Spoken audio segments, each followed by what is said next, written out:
हरे हरे कृष्ण कृष्ण कृष्ण हरे हरे, हरे राम राम राम हरे हरे, हरे कृष्ण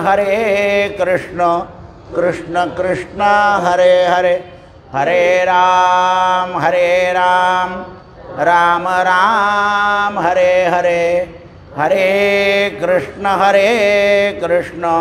कृष्ण कृष्ण हरे हरे, हरे राम राम राम हरे हरे, हरे कृष्ण कृष्ण कृष्ण गोपाल कृष्ण भगवान की जय। शुका सारिखे पूर्ण वैराग्य जाचे, वशिष्ठा परिज्ञान योगे, कवी वाल्मीका सारिखा मान्य ऐसा, नमस्कार माझा सद्गुरु रामदास। जय जय रघुवीर समर्थ। प्रणम्य शिरसा देवं गौरीपुत्रं विनायकं,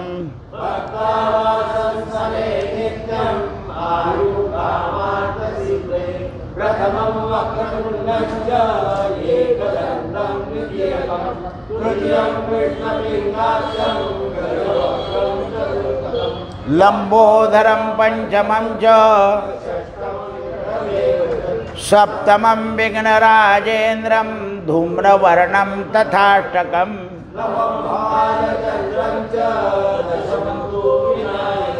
एकादशं गणपतिं,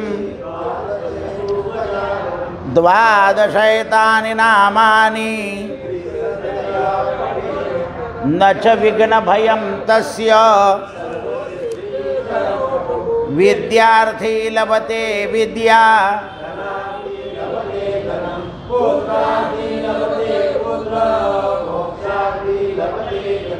जपेद गणपति स्तोत्रम,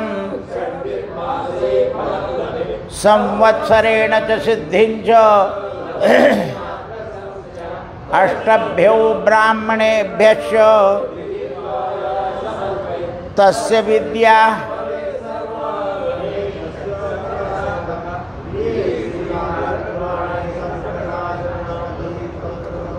सीतारामचंद्रार्पणमस्तु। आज परोपकार पुण्य आहे आणि परपीडा पाप आहे,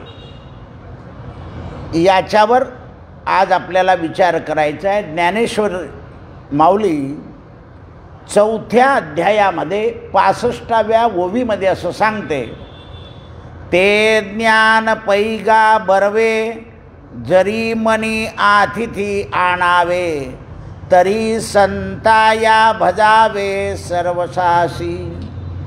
जे ज्ञानाचा कुरवठा, तेथे सेवा हा दरबंटा, तो स्वाधीन करी सुबटा ओळगोनी।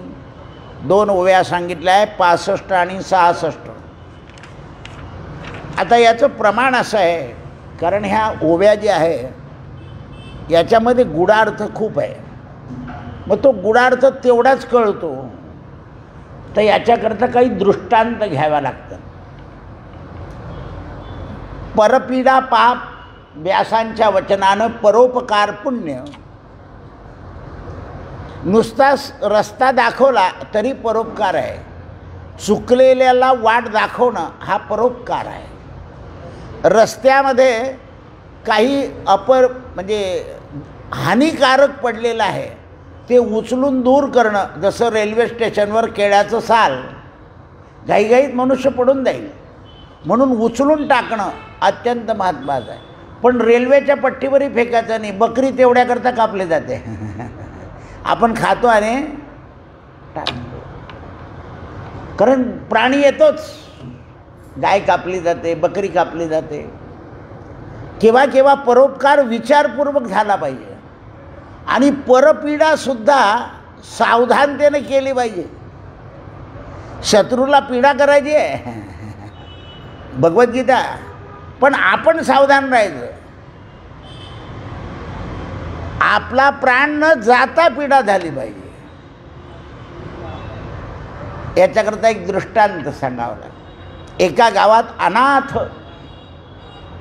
पण सज्जन असा मुलगा राहत होता. अनाथ होता पण सज्जन.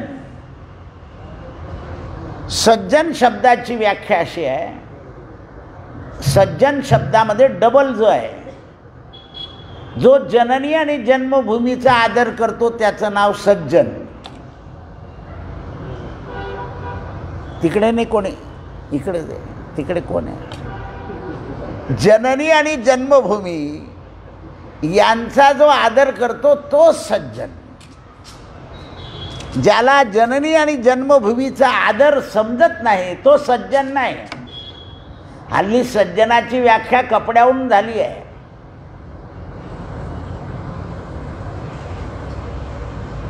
तो बराच प्रयत्न करायचा पण यश मिळायचं नाही. जेव्हा माणसाला यश मिळत नाही ना तेव्हा मनुष्य निराश होतो. जगण्याकरता अन्न, निवारा आणि वस्त्र याचाही अभाव पडून जायचा काही केव्हा केव्हा. वयाच्या 26व्या वर्षी त्याला कोणीतरी सांगितलं की हे आदिशक्तीशिवाय तुझं प्रारब्ध बदलणार नाही. पहा, हे ज्योतिष खेड्या गावातला ब्राह्मण दर मंगळवारी तुम्ही देवीचा पाठ करा असं सांगत होता. लोक ऐकत नाही. कोणाचं तरी भूत घेऊन, कारण शक्तीच्या उपासनेशिवाय परिवर्तन होत नाही.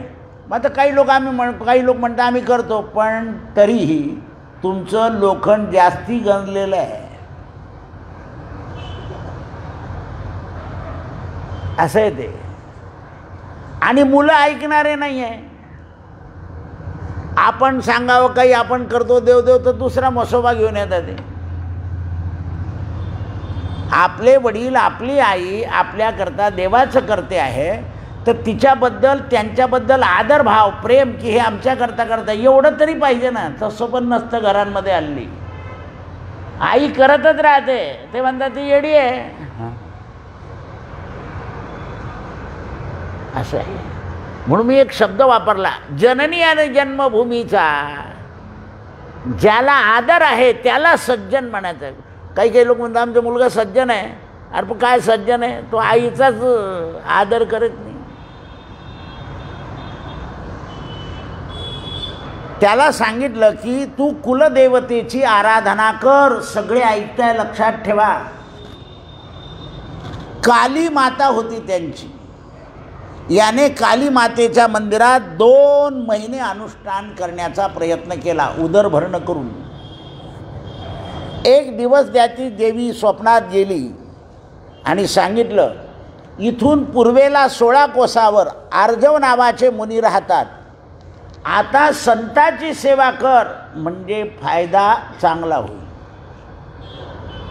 जसं एका माणसानं ज्ञानेश्वरांजवळ अट्टाहात धरला की मला ज्ञान प्राप्त झालं पाहिजे. ज्ञानेश्वराने स्वप्नात सांगितलं तुकारामांजवळ जा, संत सेवा कर.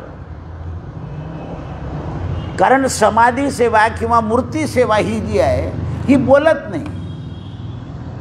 संत काय करतात? चुकीची लगेच दुरुस्ती करून देतात. तुकारामाने हा भंग लिहून दिला, ते पाठ कर, त्याचं काम झालं. तसं याला देवीनं स्वप्नात सांगितलं तू अर्जव मुनीची थोडी सेवा कर म्हणजे तुझ्या सांसारिक समस्या नाश पावतील. लक्ष द्या. आपण काय करतो? संताला विचारतो, तिकडून झिपरूबाला विचारून घेऊन येतो आणखीन. त्यामुळे काय होतं? संत म्हणतात रे जाऊ दे, याचं प्रारब्ध कर्मणो गहनो गती. कर्माची गती गहन आहे. माणसाला ऐन वेळेवर तिकडे बुद्धी होऊन जाते. मी खूप अनुभव घेतले. ऐन सेवा करता करता कुठेतरी लगेच फाकून जातं ते. म्हणजे जेव्हा भाग्याचा उदय येतो तेव्हा फाकून जातं. संसाराच्या समस्या नाश होतील त्याला आनंद झाला. 4 दिवसाची शिदोरी बरोबर घेतली. माऊली ते पण लिहिते बरं. पै शिळिका सिदोरी दाटणे एक धनंजया, परी जे वाहता विसावया मिळाली ते पै. या मुलानं शिदोरी घेतली आणि कुठेही बाहेर गावाला जाताना आपली शिदोरी बरोबर असावी. आपल्याकडे हे रस्त्यावर खानावळी खूप झाल्या, दक्षिणेकडे नाही आहे. ते आपण गेल्यावर दूध आणायला जातं. म्हणून शिदोरीचं आता आपल्याकडे काही महत्त्व राहिलं नाही. पण ट्रकवाले इथून घेऊन घेता, घरून कटकटत ठेवले नाही त्यांनी. म्हणून ते म्हणतात, कारण घरच्या शिदोरीनं बुद्धी शुद्ध राहते. मुद्द्याकडे लक्ष द्या. आता बाहेर म्हणता मनमाडला गाडी थांबते ना, वडापाव घेऊन घ्या. मग काय झालं एवढं सकाळी डोकं, तुमचंही डोकं उठवतं आणि माझंही डोकं उठवता. असं आहे ते. मुंबईहून निघालेल्या पुरीसुद्धा म्हणता काही डबा करून, हा म्हणतो डाब्यावर खाऊन घेऊ. झालं शुद्ध. आणि नातू बी म्हणता आम्ही कधीच डाब्यावर खाल्ला नाही. झालं म्हणजे झालं. संस्कारच असे लावले पाहिजे की शुद्ध अन्नाशिवाय बुद्धी शुद्ध राहत नाही. माऊली सांगते, मुलाने प्रवास सुरू केला. 4 कोस चालला, थकला, थांबला एका गावात. एका म्हातारीनं विचारलं, का रे बाबा? आई म्हणे प्रवासाला निघालो आहे, अमुक अमुक संताकडे जायचं. संताकडे जातं, राय माझ्या घरी. खायची सोय होऊन गेली.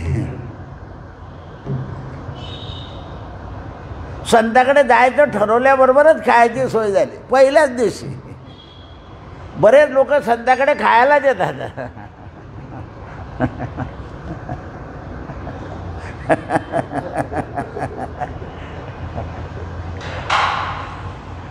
असं आहे ते. तिनं विचारलं, तू काय करायला जातोय संताकडे? म्हणे माझे काही जीवनातले प्रश्न आहे. म्हणे भाऊ माझेही प्रश्न आहे. माझाही एक प्रश्न त्या संताला विचारून घेशील? हा म्हणे सांग बाई. आता तू झोपाला जागा दिली, जेवायला. ही माझी मुलगी आहे, हिचं लग्न होत नाही. ही म्हणते जो कोणी हिरा आणेल त्याच्याशीच मी लग्न करेल, अशी माझी मुलगी आहे. हिरा पाहिजे तिला. म्हणजे मुलगा हिरा नको, खोटा हिरा पाहिजे. आडनावाचे हिरे नाशिक जिल्ह्यात खूप आहे.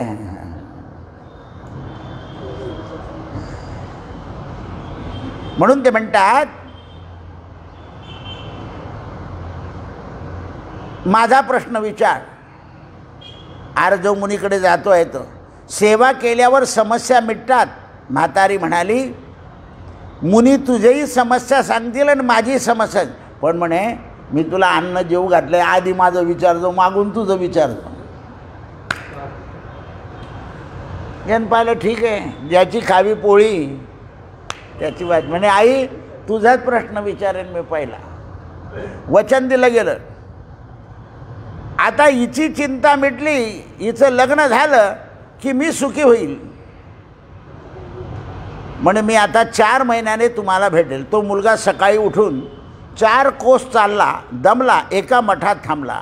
एक संन्यासीने विचारलं, का रे बाबा कुठे चालला? म्हणे आर्जव मुनीची सेवा करायला. म्हणे का बरं? माझ्या समस्या आहे. म्हणे भाऊ मी संन्यास घेतला, पण माझी एक समस्या आहे, तू मुनीला विचारून घे. नागड्या पक्षी उघडं गेलं आणि सारं रात हिवानं मेलं. हे संसारी जीव आहे ना, देवाजवळ आले तरी संसाराच्याच गोष्टी सांगतात. पोराला नीट कर, पोरीला नीट कर, जावाईला नीट. अरे तुम्ही देवाकडे आले आहे ना, ते नीट होणार नाही. त्यांचं प्रारब्ध कर्मणो गहनो गती, त्यांची कर्माची गती गहन आहे. हे झोपताना, हे उठल्यावर सकाळी देवाला नमस्कार सुद्धा करत नाही. बाबा आणखीन घाण टाकून जातात. देवाच्या जवळ स्वच्छता करायची तर घाण टाकून जातं ते झोपता.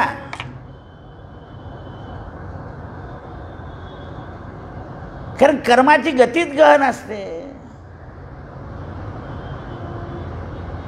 म्हणून ते म्हणतात, मठातले संन्यासी म्हणाले, अरे बाबा माझा प्रश्न विचारशील, तुझा मागून विचार. म्हणे महाराज तुमचं काय पण, मी संन्यास घेऊन 15 वर्ष झाले, पण अद्यापी देव स्वप्नात सुद्धा आला नाही.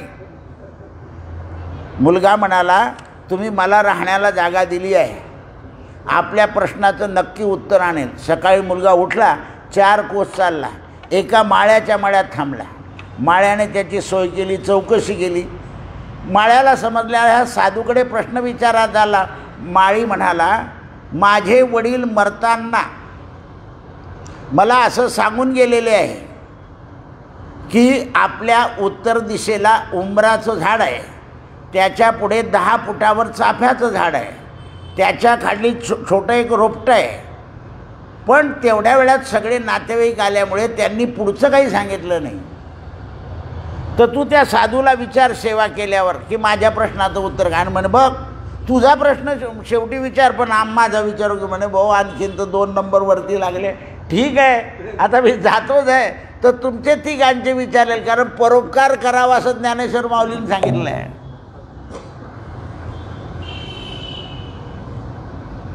कथा ऐका, फार सुंदर कथा आहे. माऊली सांगते मुलगा सज्जन होता. असं करत करत त्याच्या मनाला समाधान झालं. तो 4 कोस चालला, मुनीचा आश्रम दिसला. मुनीच्या आश्रमामध्ये सेवक लोकांनी या मुलाचं आदरातिथ्य चांगलं गेलं. तो म्हणे बापरे आज पहिलाच दिवस आहे आपल्याला. पण नाही, आपण निघाल्यापासून आपली सोय होते, तर हा सज्जनाचा प्रभाव आहे. बुद्धी सुधारली. आपण सज्जनावर बसून खरडा बिघडून टाकतो. खरं सज्जनांना सल्ला देणारे जे असतात ना ते सज्जन पाहिजे. पण हल्ली तिथेच अर्ध डालडा ना अर्धी गावरान चाल द्या ना. अरे ऐक ना रे, भाजी काढून ठेवा बारली बरं आपली, मग मस्त बसू आपण. अरे ऐक ना. म्हणून पूर्वीचे संत काय करायचे, बुंदी करून ठेवायचे मोकळी.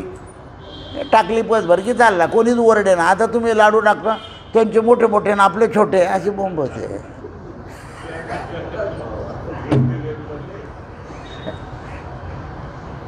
आता तुमच्यासमोर वस्तूची व्यवस्था किती मिनिटात लावली. मागच्या वेळेला माझी फजिता झाली, कारण तो प्रसाद आहे, कोणाच्या तरी पोटात गेला पाहिजे. आता आधी डुकून घेतलं. लक्षात ठेवलं पाहिजे, फेकून दे अन्न हे सहजासहजी. अनेक लोकांच्या भावना त्या प्रसादाशी जडलेल्या असतात.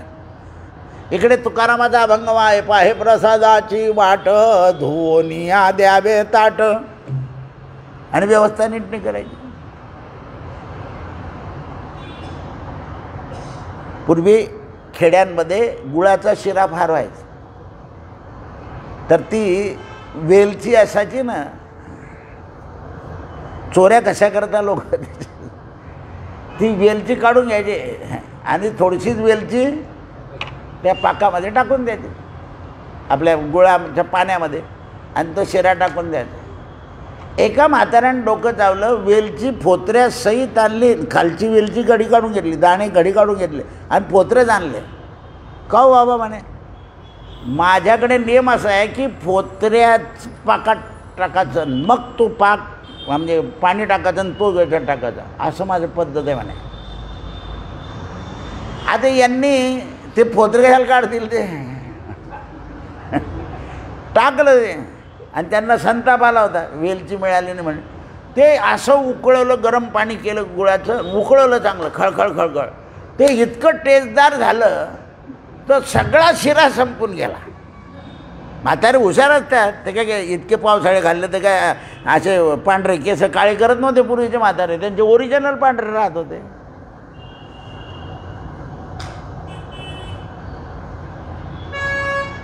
तर ह्या युक्त्या आहे. दाणे काढून घेतले, पोत्रे देऊन दिले, त्यांना आला संताप, गुळाचं पाणी केलं, चांगलं उकळलं, टाक शिऱ्यामध्ये, असा वास सुटला. तसे ते साखरेचा शिरा आत्ता तर म्हणजे 67, 68, 69ला मोठ्या मुश्किलने सुरू झाला, नाही तर गुळाचाच व्हायचा तो. आणि चांगलं तूप आणि गुळ मग आठ सुटायचं. म्हणून ते म्हणायचे की माझा प्रश्न विचार. मुलाने प्रामाणिकपणे मुनीच्या आश्रमामध्ये प्रवेश केला. त्याचं स्वागत झालं. मुनीनं संधी द्यावी सेवेची म्हणून सारखा समोर येऊ लागला. 3 महिने सेवा झाली लांबून. तरी मुनी लवकर प्रसन्न झाले. बाकीचे म्हणे का रे तुझा नंबर लवकर लागला. म्हणे काय माहिती.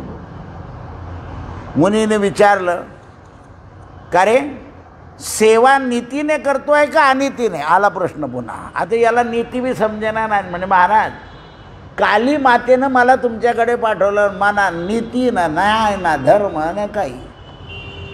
मग तू कशा करता आला. म्हणे साधूच्या सेवेनं कार्य सिद्ध होतं एवढं मला माहिती आहे. काय केलं म्हणे तू काली मातेच्या जवळ. म्हणे काली मातेच्या जवळ मंत्राचं अनुष्ठान केलं. काली मातेनं तुमचं नाव सांगितलं, या साधूची सेवा कर म्हणजे तुझी याची व्यवस्था होऊन जाईल. पण मी तुमच्याकडे यायला निघाल्यापासून व्यवस्था व्यवस्थित झाली आहे. पण येताना 3 लोकांचे कामं माझ्याबरोबर आलेले आहे. माझं काम म्हणे साधूने ओळखलं. म्हणे भो मी फक्त 3च प्रश्नाचं उत्तर देईल, 4थ्या प्रश्नाचं उत्तर देणार नाही. म्हणजे जे 3 लोकांनी सांगितले त्याचंच उत्तर तू जाऊ. मला काय माहिती म्हणे तुझा काय प्रश्न आहे. पण 3 प्रश्नाचं उत्तर दिलं. याने डोक्याला हात लावला. देवा माऊली काय म्हणते बघा. तरी तनु मानव जीवे चरणासी लागावे आणि आर्त करावे दास्यत्व सकळ. माणसाने काय करावं. हे शरीर जे आहे त्या संताच्या सेवेमध्ये लावावं. मग अनपेक्षित जे आपुले ते सांगती त्यासी पुसावे. ते जर अनपेक्षित म्हणतील की काय काय पाहिजे तुला तर सांगायचं, नाही तर तोपर्यंत बोलायचंच नाही. आपली तर यादीच तयार राहते. जेणे अंतःकरण बोधले संकल्प नये. अंतःकरण बोधून गेलं पाहिजे म्हणजे पुन्हा संकल्प उठायला नको.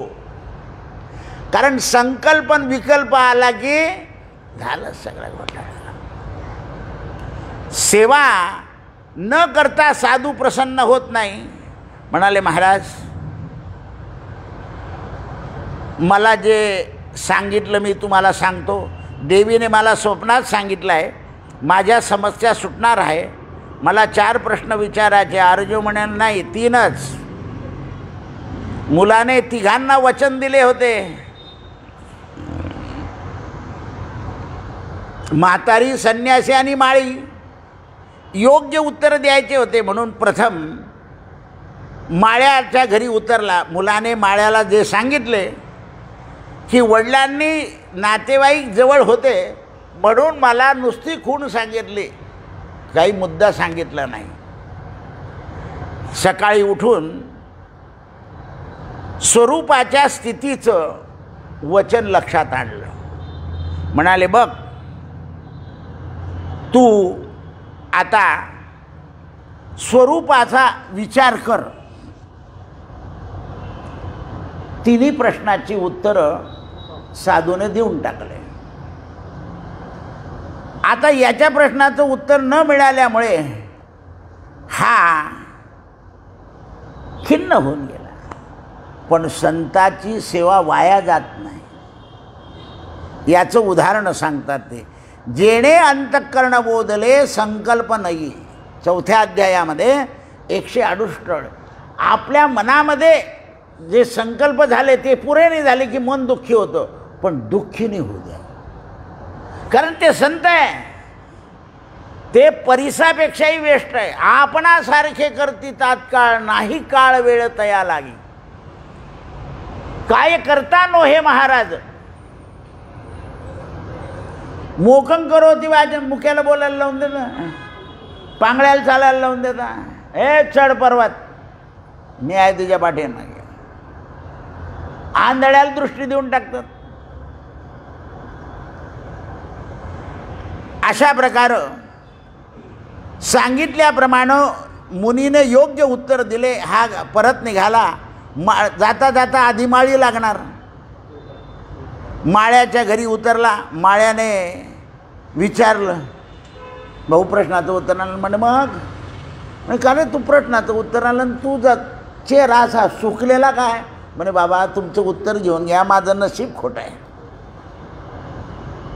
माझं नशीब खोटं आहे. म्हणे काय? वडील मरताना सर्व नातेवाईक जवळ होते म्हणून तुझ्या वडिलांनी तुला गुह्य सांगितले नाही. संकेत सांगितला आहे, घराच्या उत्तरेला 10 फुटावर खोदकाम कर, तिथे सोन्याचा हंडा आहे आणि 20 मोहरा आहे. तो म्हणे चाल. पडलं. 20 पैकी 10 मोहरा त्याने त्याला देऊन टाकला की हे तू आणला निरोप 10 घेऊन जा. इतके दिवस तुम्ही नंगाच होतो.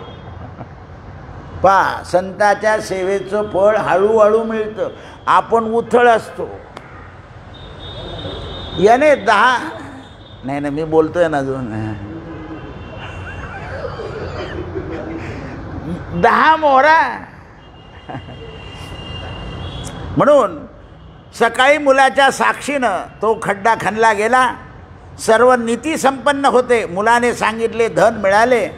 त्याने धन स्वीकारलं आणि तो माळ्याला बरोबर घेऊन चालू लागला. परत 4 कोसावर संन्यासाचा आश्रम आला. संन्यासानं या सज्जन मुलाला विचारलं, आला बाबा? म्हणे हो. तुझं काम झालं का नाही? म्हणे माझं नशीबच तसं आहे, पण आता थोडं नशीब उजळलं आहे.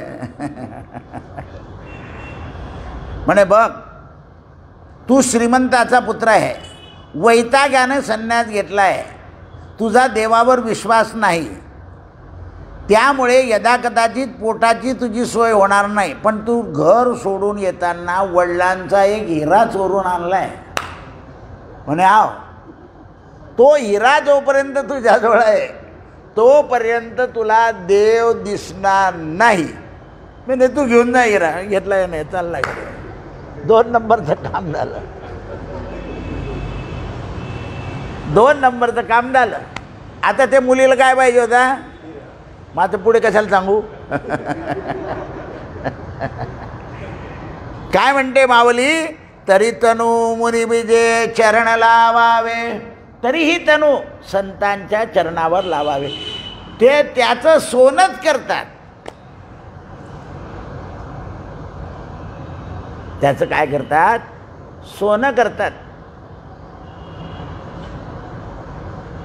कीर्तनामध्ये हे जे वाद्य आहे ना, हे कीर्तनात वाजतं ते या वाद्यांचं फळ सांगितलं आहे. हे पुढच्या जन्मी महंत होतात.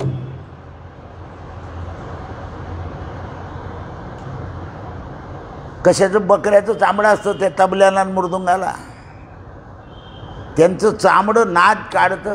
नगाऱ्याला हेल्याचं चामडं असतं. पण आता कलियुगात ते बी गेलं, नुसतं प्लॅस्टिक वाजते.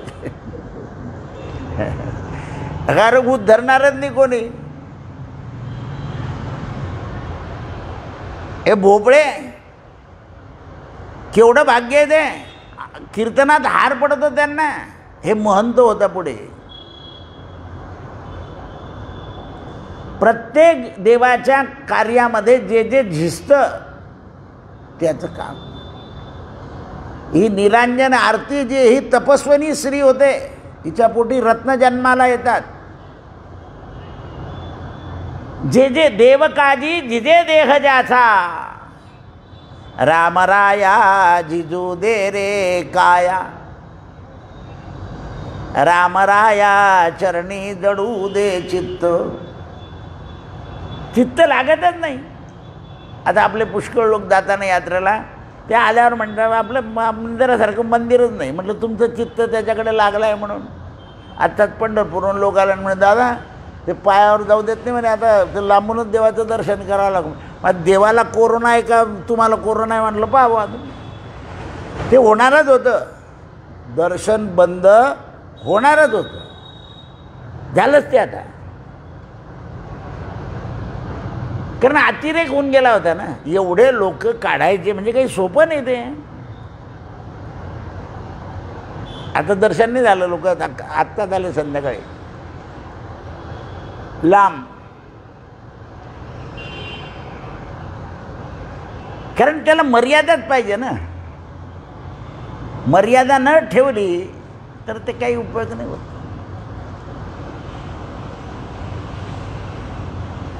त्यामुळे तो 1.25 लाखाचा हिरा तू सोडत नाही तोपर्यंत म्हणे बुवा तू अगदी खरं सांगितलं, मला हा खोटा हिरा नको, मला देवच पाहिजे. त्याने देऊन टाकला त्याला हिरा.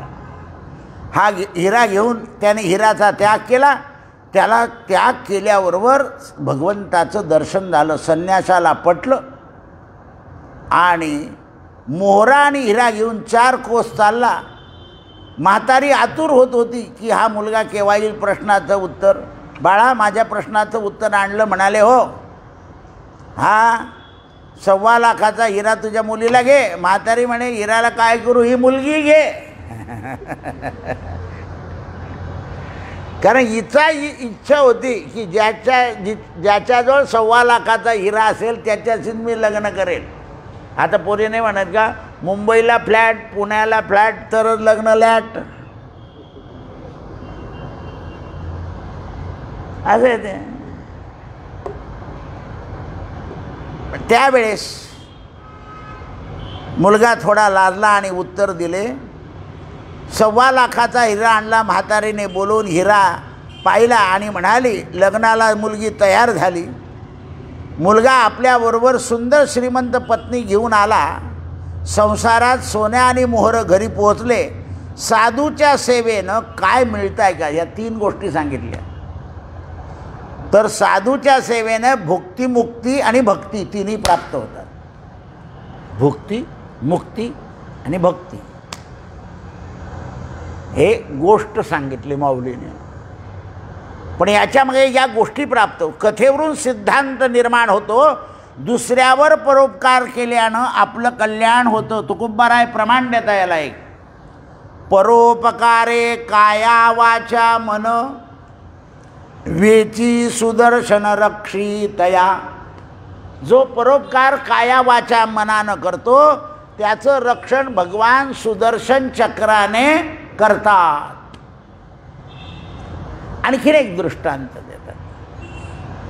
एकदा उन्हाळ्याचे दिवस होते, जमीन तापलेली होती. भोज राजाकडे एक कवी होता. तो कामानिमित्त राजाकडे चालला होता. एक गरीब बिचारा, अंगावर कपडे आणि ते पाय जळत असल्यामुळे तो असा पळायचा. आणि का रे बाबा पळतो का, म्हणे महाराज पायात काही नाही चटके बसतं. म्हणून या कवीने आपली चप्पल देऊन दिली त्याला.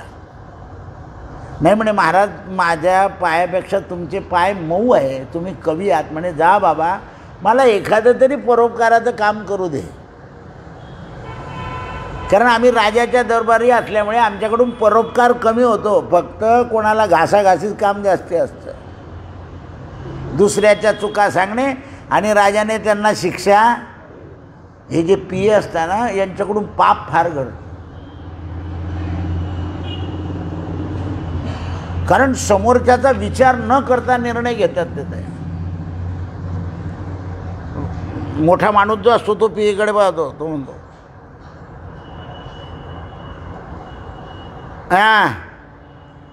महापाप घडतं यांना. म्हणून हे बेचैन होता नंतर. कारण परोपकारापेक्षा जास्ती काय घडतं, परपीडा. म्हणून मोठ्याच्या साह्याला राहू नये. आपल्याला काय वाटतं, सावलीत मोठ्याच्या सावलीत राहिलं म्हणजे पोट डकतं, पण पोट डकतं तर पुढे येडा होतो. पहा तुम्ही, हे सगळी मोठी माणसं 4 चौकात बसू शकत नाही. रिटायर झाल्यावर सुद्धा एकटे एकटे फिरतात. मग त्यांचे लग्न, मुलं वगैरे सगळे असं उदासून जातात. आणि मग शेवटी ते काय करतात, एवढे पैसे असून सुद्धा दुसरीकडे कुठेतरी काम करतात. कारण त्यांना स्वास्थ्य मिळत नाही. ते म्हणतात मी कामातच रमतो. रमावंच लागेल, आनंद मिळणारच नाही.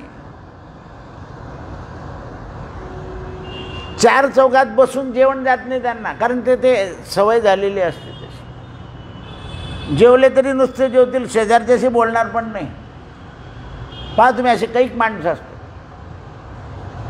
लग्नात लोक हातवारे करतात ते असे बसतात. म्हटलं फोटो काढ रे येतं. लग्नात गेल्यावर एकदा डॉक्टरांच्या दीपक पाटलांच्या मुलीच्या फंक्शनला मी गेलो होतो. आम्हाला एक पवार मुग पवार म्हणजे भाऊ शिक्षक होते, त्यांना मी लांबून पाहिलं. मी डॉक्टरांच्या वडिलांशी बोलता बोलता ते उठले आणि मी पटकन उठलो. म्हटलं सर तुम्ही माझ्यापर्यंत आले, मी तुम्हाला खात्री नव्हती का की मी तुमच्याजवळ येईल? म्हणे मला का वाटून हे तुझ्याजवळ यावं. एकच उत्तर दिलं त्यांनी मला का वाटू नये तुझ्याजवळ यावं. तू येणं हे योग्य आहे, पण मला का वाटू नये मी तुझ्याजवळ यावं. काय शिक्षकाचं उत्तर होतं. मग त्यांच्या मुलाला बोलवून माझी ओळख करून दिली. हे लक्ष मला म्हणे तुझं सगळं प्रवचनाचं कात्रण माजूळ आहे, पोरांना विचार. असं आहे. कारण ते जे एक भावना बनून जाते माणसाची. तर मला परोपकार करू दे मुद्दा काय ऐकला यांनी दिलं. तेवढ्या वेळात राजाचा जो हत्ती होता तो माहूत घेऊन आला. तो म्हणे आपले कवी पायी बिना पाय चप्पलचं चालले, म्हणून त्याने हत्ती बसवला खाली, कवी बसला हत्तीवर चालला. राजाने पाहिलं आपला हत्तीवर कवी बसून आला. माहूत खाली उतरला राजाला, महाराज तुमच्याकरता हे कवी महाराज उन्हात नागव्या पायाने येत होते तुमच्याकडे, मला पावलं नाही म्हणून मी हत्तीवर बसलो. म्हणे चप्पल नव्हती. म्हणे नाही. आता पुढचा प्रसंग पहा. राजा म्हणे का रे तुला चप्पल नाही? म्हणे महाराज जाऊ द्या ना, मी काय केलं विचारू नका, उलट काही हत्तीवर बसल्याची शिक्षा असेल तर देऊन टाका. कारण राजाच्या हत्तीवर बसणं काय बरोबर आहे काय?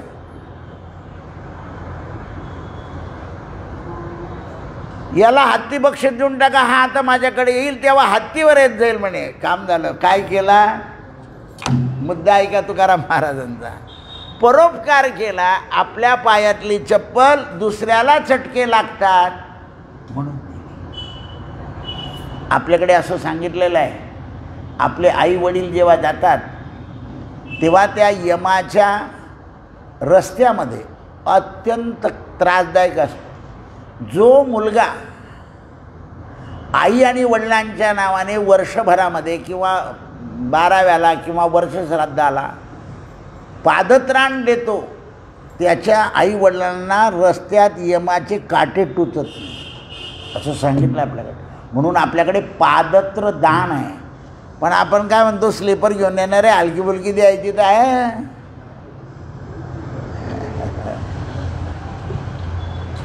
लक्षात ठेवा. मी आत्तापर्यंत बाबांसारखा 61-62 जोडा घालत होतो लोकमान्य टिळकांचा. आत्तापर्यंत एक 10-1 वर्षापूर्वी. आता ते बनवणे आणि येणं बंद झालं आहे. नाही तर नगर देवळाहून बोलवावं लागत असे. कोणत्याही समारंभात घालून गेलो तर कोणीच चोरत नाही त्याला. त्याला 61-62 म्हणतात. आत्तापर्यंत पडलेलं होतं माझ्याकडं. मग मी काळा कॅनव्हिस सुरू केला. कारण पादत्राणाचं असं आहे म्हणून दान सांगितलं आहे. पादत्राण म्हणून उन्हाळ्यामध्ये अक्षय तृतीयेच्या दिवशी कुंभ पादत्राण हे दान आपल्याकडे परंपरा आहे. जलदान हे परोपकार आहे. सगळं पाणपोई लावणं परोपकार आहे. म्हणून महाराज म्हणतात की देवानं मला हत्ती दिला, राजा खुश झाला. की वा मी माझ्याकरता तो नाग. आता त्याने केला होता दुसऱ्यावर परोपकार, पण राजाला वाटलं की हा आपल्याकरता नागव्या पायानं येतो. बरोबर, राजा लोकांपुढे जास्ती बोलून चालत नाही. बोलायला लागलं कोण उपाधी करेल. म्हणून कर्मधर्म हे आपल्याला परोपकार शिकवता. आता उद्याचा विषय अत्यंत सुंदर आहे. आधी कीर्तन होईल, कीर्तनानंतर प्रवचन आणि प्रवचनानंतर आपल्या महादेवाचा अभिषेक. 8ला कीर्तन होईल, 10ला कीर्तन संपून जाईल. नाहीतर आपण परवा प्रवचन करू. उद्या प्रवचन बंद ठेवू. विषय परवाचा आलिंगन. मज वाटे त्यासी आलिंगन द्यावे, कदा न सोडावे चरण त्यांचे. म्हणून उद्या कीर्तन, कीर्तनानंतर आपल्या 11व्या अध्यायाचं वाचन आणि महादेवाचा अभिषेक आणि 12:15 वाजता भगवंताची आरती. हरे नमः.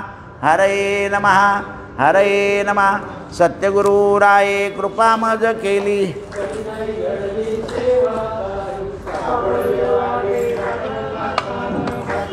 उघडच ठेवलं. हां